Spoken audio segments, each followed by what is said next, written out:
Zan, one of the things you talk about in your book of your approach is this whole philosophy of planting seeds and swerving by, which is different to what most guys do. I'm curious to talk more about that. Yeah, I don't know how else to call it. so I called it swerving by. And it feels like that. You know, I wrote about it here, so I won't go into too much detail, but it's like this whole getting up our nerve and our energy and our courage to go and approach two girls that are sitting over there is a lot of work.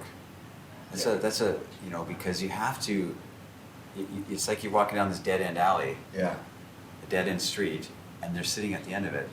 And you've got to, if you go down this dead-end street, you've got to be interesting when you get there, and dynamic and funny and all these things. Otherwise, you have to come back out the way you went in, and all the people are watching you walk down the street in silence. Yeah. And you feel that heavy pressure and that energy of it. And so what I artificially created, I guess from my years of being insecure, standing in a bar, leaning on the bar trying to be cool, by myself, is because I didn't have the courage to go talk to that girl over there. I'm like, what if the people see me? What if I get shot down? It doesn't work. And so what developed in me over the years was this concept of swerving by, which I call it that, which is it's a non-approach approach. You guys see me standing around and, you know, talking to you guys, and you think, well, I'm not approaching at all. I sat in the chair last night, girl walked by, and I'm still approaching, even though I was sitting. So it's an approach from afar, I guess you could say. So it's like it's putting out that unabashed invitation. It's letting the girls who see you know that I see you too. I'm letting you know with my eyes, my body language, my smile, my raising my eyebrows, my wink, my nod. I see you, and I see you too. Don't worry, I still have energy for you to see you too. So I'm like boom, boom, boom. And so, but it doesn't mean I'm leaving my space. And so the swerving by concept is like, it's just kind of an artificial thing to get guys to pull back that giant baggage of having to be interesting and having something to say all the time. Yes. Get in conversation, you get in rapport, you have to, no dead air, you have to be funny, you have to engage her, and you have to get a lively conversation going. That's too much pressure and too much work. So it's more like, instead of going down the dead end street with your luggage, packing for a trip, you swerve by. In other words, as you're walking in this direction, or a girl's walking past you here, or you're getting up and going over in that direction, and there's proximity. You can, you know, she may not notice it, but you can say something on your way by. You swerve by, you can say, hello, you girls look great, and keep going. You're swerving. Keep drifting by. I like this a lot because I'm thinking back to a couple of experiences in my life where I haven't done it consciously, but I've been just about to leave a place. And I'm almost going, I'm leaving anyway, I'm just going to kind of blurt out what I was feeling. And if it doesn't work out, I'm leaving anyway. Yeah. And it's been really successful. Whenever you've tried to do it artificially, of course, it doesn't work. But I guess what's behind it is a few of these concepts you talk about. It's one is the fact you're leaving gives her space, you're not intruding. And the fact you're leaving it, if you example, you said a compliment, you're not doing it to get a reaction because you're already going. Yeah. You're not waiting around for the action. So you're giving her space, you're leaving, it's not forced, you're doing something interesting in life, and it's natural because you're walking around, it's kind of, you're stopped in your tracks. So the first thing that comes out of your head, you know it's not a line, and it's natural. And you know, I'm reminded of the movie Ferris Bueller's Day Off. Oh yeah, that's great. And there's the scene at the end of the movie where he's got the principal's going to his house to check if he's really sick at home in bed. And he finds out this, so he has to run home, and he's running through all the back alleys and backyards and jumping over hedges and jumping over fences and running, and as the you know, the principal's walking up his front driveway, and he's running, and you see him part of the screen there where here's the left side of the movie, the right side of the movie screen, and there's these two girls sunbathing in their bikinis in a backyard, and you see him run in from the left side of the screen, and he runs full blast all the way through and runs out the other side of the screen, and he's desperate, and he comes back in. He goes, Ferris Bueller. Shakes your hands and then takes off. No matter how desperate it was, he saw some pretty girls. Yeah. So he runs right through the screen, comes back in. Ferris Bueller. That's it right there, isn't it? It's the same thing. That's it. It's the same thing. There's Says pretty it all. girls. There's like that's right. Yeah. So it's that same kind of swerving by. It's that, and not lingering and just saying, hey, I see you here and I see you here and I'm going this direction and it's dropping seeds everywhere you go. And guys say, well, that's okay, but how do I get her phone number? So what they do is they take this concept of swerving by, and they'll do that. They'll say, hey, you girls look very nice. And then they go like this, then they're wandering away, they slow their steps and they look over their shoulder, waiting for something to happen. Yeah. And you've got to, it's like that. You say something strong and you keep going. And guys say, well, how does that materialize into anything? How are you going to have that girl on a date? Could use that example. If you become this guy who's doing this to all the girls that are in your purview, then things like phone numbers, invitations, connections, they materialize out of nothing. That's the way it works. Because you're that guy who's putting yourself out there, hello, hello, and hello, as you're moving through life, or as they're walking by you. So, but I should say this distinction. Because I thought of this recently.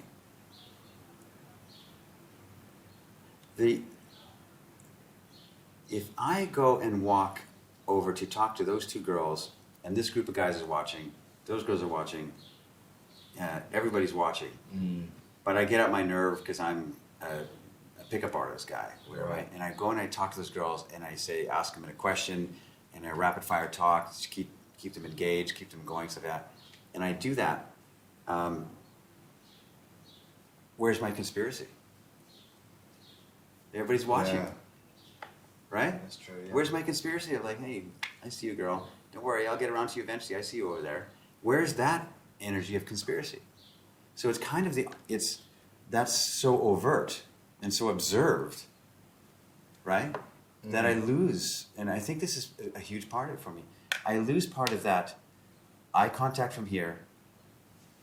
Like I've said this before. I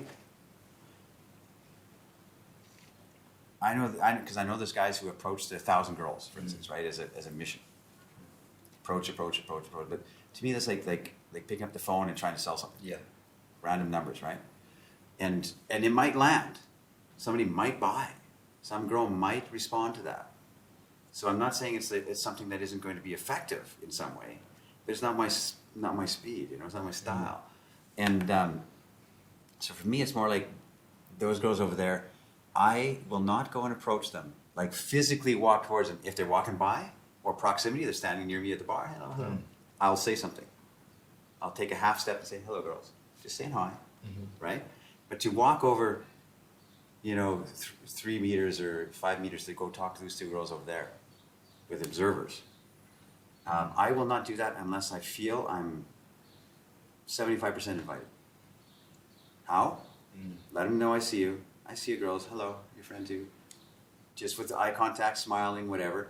And if I get a response back where they're kind of like, there's signals and, she touches her hair or she looks back, or she glances again, or she smiles back or whatever, then, and I've got this, I'm talking to Owen this whole time, blah, blah, blah, but I keep connecting with this girl. I see you over there.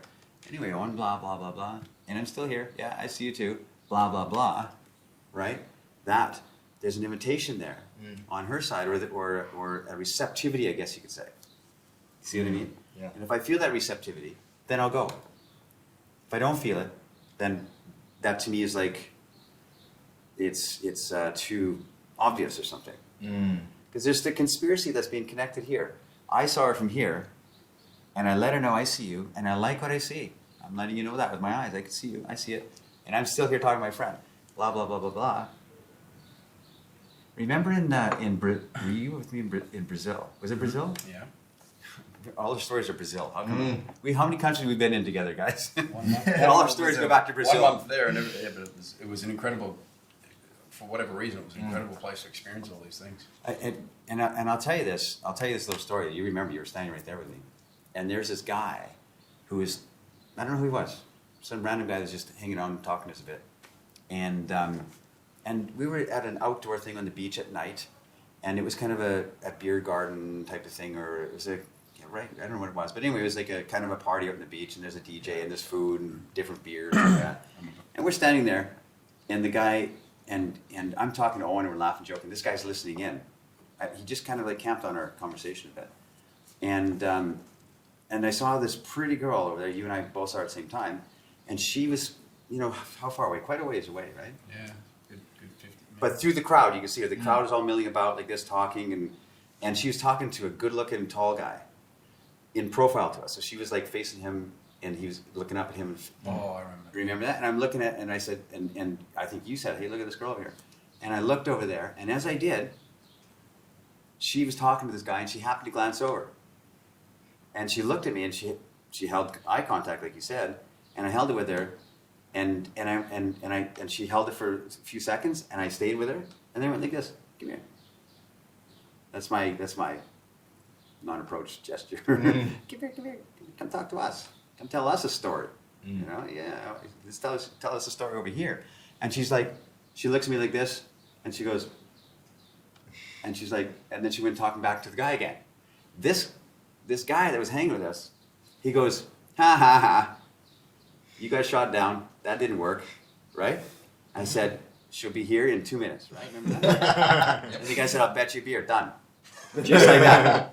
He said, she'll be here in 2 minutes. And the crowd was milling about, and you can still see your side of her, so that. She'll be here in 2 minutes. And he goes, I'll bet you a beer, she's not. I said, done. And we started talking, we're laughing, so that 2 minutes later to the minute, to the second, the girl came through around the crowd. We lost sight of her. She was wandering through the crowd, and she came up behind me and tapped me on the shoulder. The guy was like, and I laugh because I don't drink beer. And Owen says, get him that beer. You go buy that beer. Go bring it back here now. Remember that? Because he was trying to get out of it. She says, no, you owe him a beer. I'll drink it. Pay the man. Pay the man. And that's a non-approach approach. There's no risk in that. I'd done that for years and years. Because I was too nervous in the beginning to do it, and then just became who I am. Later in life is like I'm not going to walk all the way over there and everybody see me do that. And I was too nervous, right? I was too shy and too I didn't want to get shot down and rejected and have to come back with my tail between my legs. So I would eye contact from here, and if they responded in any way, I would go, come here. And usually to get a response like this, oh, you come here. And you go back and forth, like that, How many of these have you given out in order to know that she was going to be there for certain in 2 minutes? Oh, to be able to know that was going to happen? I don't know. I just knew that was going to happen. I could tell. I've been there before. Yeah. Strange, huh?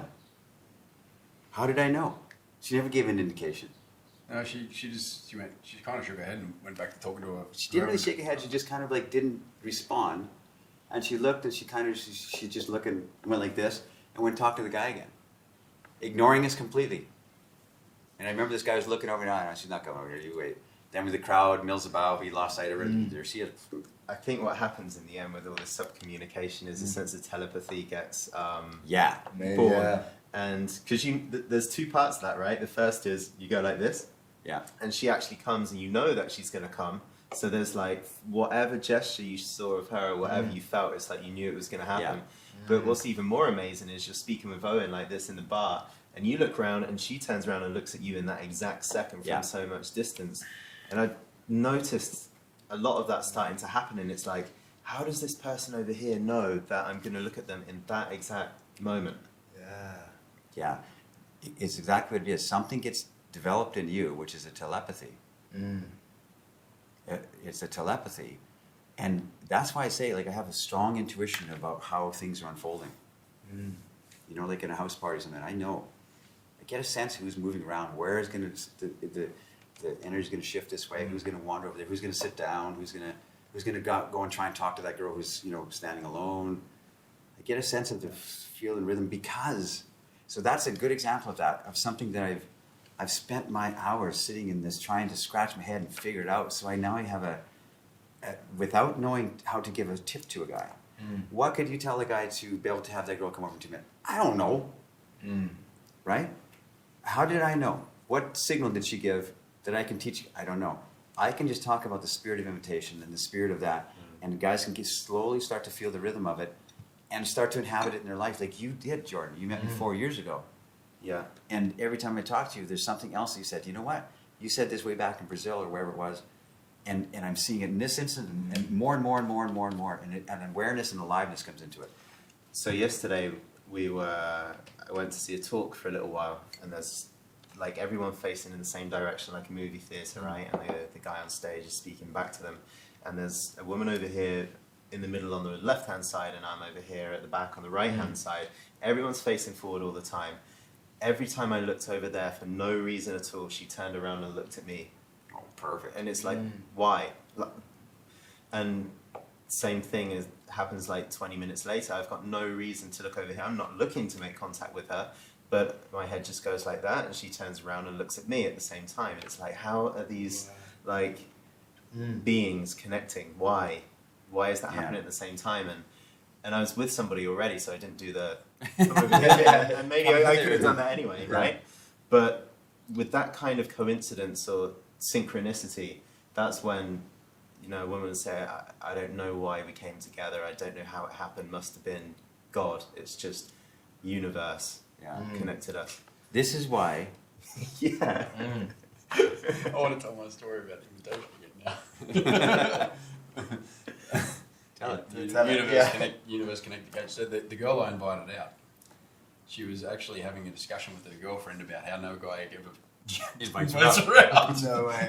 When I invited her out at the same time. And it was because of our conversation before that you decided, well, I'm just going to do it, right? Well, she was looking over at me. We had that eye contact, and there was something there because every time I looked over, it was the same thing. It was like, oh, there she is again.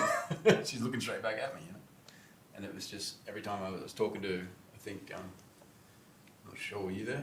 No, don't think you were. No. And it was there with a group of other friends and just having dinner. And I was blah blah blah. blah.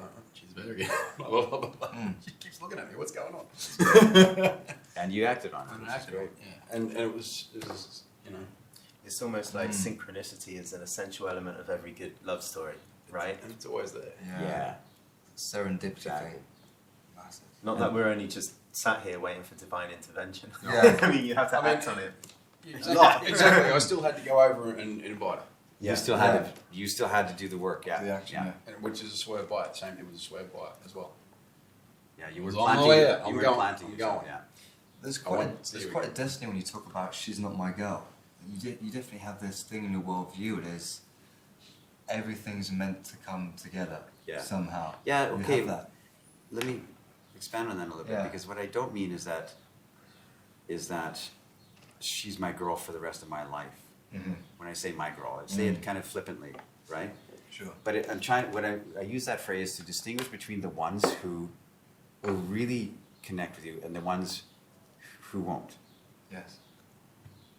And the ones who really will connect with you are far fewer than the ones who really will. So anybody that says, hey, listen, I can go and pick up any girl in the bar, no. Right? Or I can get any girl to fall in love with me, no. Because you're just not your type, your smells are different or something, right? Yes. But boy, like this whole thing that we're talking about, this intuition that you develop, because this is all intuition that I wrote about here, is it comes from, it informs us about the girls that will respond to us. We get that sense.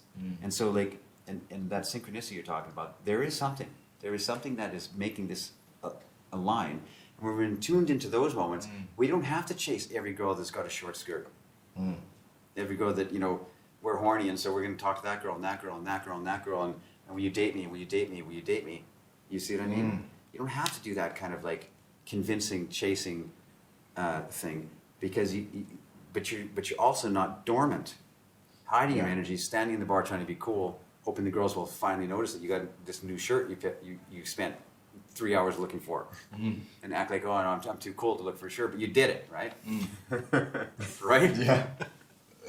Or it's like, and so it's more like you're putting out these feelers to see which girls are your girls that respond, and it becomes something that you start to realize and start to learn and start to feel and start to get the sense of. You start to get a sense of it. It's not something you can put in a book. Here's algorithm A. that says this is how you pick up on all the signals of a girl. Her first signal looks like this one. Then the second one is this one. Then the third one is this one. You know, because it's all a rhythm. Keep using the word energy because I don't know what else to use. Yeah. But everybody's different. Everybody's going to itch a different way. Like play with their hair a different way. Yeah. And every guy is really attracted to different girls, and different girls attract different guys, and that's the way it is. So if you're a Sagittarius like us, it's got to be a Leo with Virgo in the 10th house, right? Yeah. Mm-hmm. Yeah, this concept's really interesting. About who, I think we're going to blast it more in the way of love.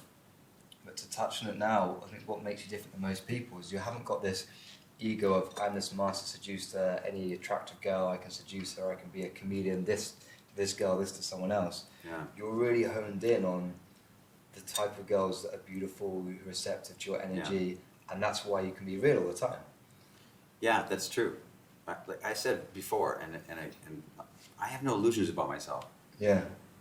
You know, and but I do know a lot of stuff, like this kind of stuff. And I try and as I talk to guys, like as I'm doing this in this conversation here, new things are coming to me. I'm like, wait a minute, this is really what it is. I thought it was this. It's really this. An example I use all the time is for years. I always wrote in my early days back, you know, before the book The Game came out and all this kind of stuff. I would write in there that when I'm talking to a girl, I smile and I wink at her. Right? I say something and I smile and I wink. Right? And I wrote this, and it was like, it was common knowledge. As Zan says, well, when you're talking to a girl, smile and wink at her. Right? That's that kind of funny energy. And I was saying that, and I was writing it, and I was thinking, yeah, and I was teaching that, and I was standing on the stages of the world saying, yeah, when I talk to a girl, I smile and wink at her. And it was only recently I realized I don't do that at all. Because I didn't realize it until, wait. And there's all these like 20-year-old men, hey, baby, boys running around Oslo city centre on a Saturday afternoon winking at me. But the distinction, which I think somebody, how did I become aware of it? Somebody called it out to me and said, wait a minute, you're not winking at that girl you're talking to. When I'm talking to a girl and I'm making fun, like, hey, you should be my girlfriend. I don't have a girlfriend like you yet. Hey, I have room on Friday night for a girl like you. You'd be a good lover for me, I can tell. Right? I'm not smiling and winking at her. I'm smiling at her and winking at her friend. So I'm saying, hey, you'd be a good girl for me. Or my friend, or whoever's listening. Yeah. Yeah, you know, like this girl. It's that kind of like, it's a collusion type of thing. So I'm smiling at her and I'm winking at her friend as I'm saying something. Which brings the girl on my side, I guess, in some way. For me, her friend is always my wingman. That's my best wingman. Yeah. Not because I'm showering her with attention and making... But I say it, hey, listen, I like your friend here. What can I say? Come here. Help me to, what can I say? And she's listening, of course. Yeah. What can I say to her that she'll fall in love with me forever? Will she take care of me when I'm old, change my diaper? Will she do that? This girl? I do that all the time. Like, I'm like, because it's fun. Yeah. And I'm including her in the fun. And they're caught up in it too. And they're like, oh, no, she likes different guys than you. Oh, really? What do I have to do? What do I have to do? You see? And it's for her to listen in. But my winking energy is going to her. I'm saying something to you, and I wink at her friend. So that's just an example of these tiny things that every time I sit in conversation around a round table or breakfast table, how many debriefing sessions have I had with you guys over the years? Or we just sit and, hey, you know what? Remember that girl last night? What happened there? Well, I think this happened, and we just like bounce ideas, and it comes out of the conversation that what really happened.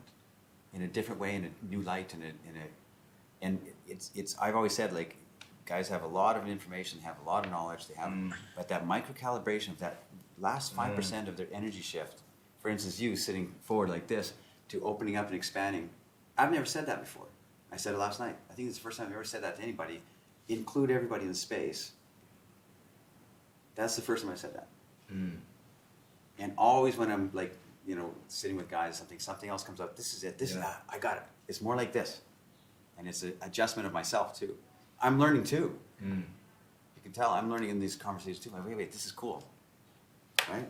You talked as part of that speech about fun and humour. And women often say that one of the most attractive things about man is a sense of humour. But you talk in the book about a certain type of humour that's important. Yeah, I mean, like I said, it's repeated in here, so I won't go into depth. But the kind of humor that women are talking about when they say their attractive sense of humor is a man who's got enough confidence and enough self-awareness that he can joke about himself. That is very attractive to women. I do it all the time. I'm always making fun of myself. Oh, damn, I can never get girls. You know? Nobody loves me ever. Always. I'm always like making fun of myself. You know, because it's fun. Yeah. I'm not making fun of her.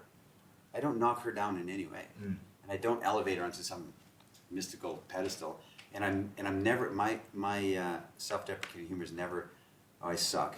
Yeah. Woe is me. My life is terrible.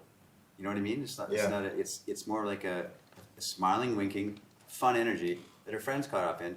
She's caught up in. Her other friend too, because she just arrived, and it's cool. You see what I mean? So, I think our biggest thing. Well, everything I say is the biggest thing. Is we just don't have fun with it. We're trying to be too serious on a date, trying to be too. I'm going to tell you, you know, like let's let you know that I'm an adult. I've arrived in the world of adults, and I have lots to offer. You know, I'm a lawyer, and I have a good car, and I play tennis on Thursdays. To try and give her a resume of how good of a guy we are, and we forget the fun. I was thinking it's more than that. When you talk about self-deprecating humor, your sub-communication is there's conspiracy. We both know I'm saying this on one level, like I never get girls. Yeah. You both know there's conspiracy that's not true, and actually it shows you have a lot of confidence. It shows confidence as well, because the fact you can say I never get any girls, there's conspiracy because you both know that's not the case, and you both know that you're someone that does. It's saying a lot of powerful things by appearing to say the opposite. Yeah, that's true. That's true. That's what it is, right? Yeah. Yeah. Evidently, I don't know why a lot of this stuff is the way it is, but that makes sense to me. Yeah. Right. It shows confidence because who makes fun of themselves, right? Exactly. I do.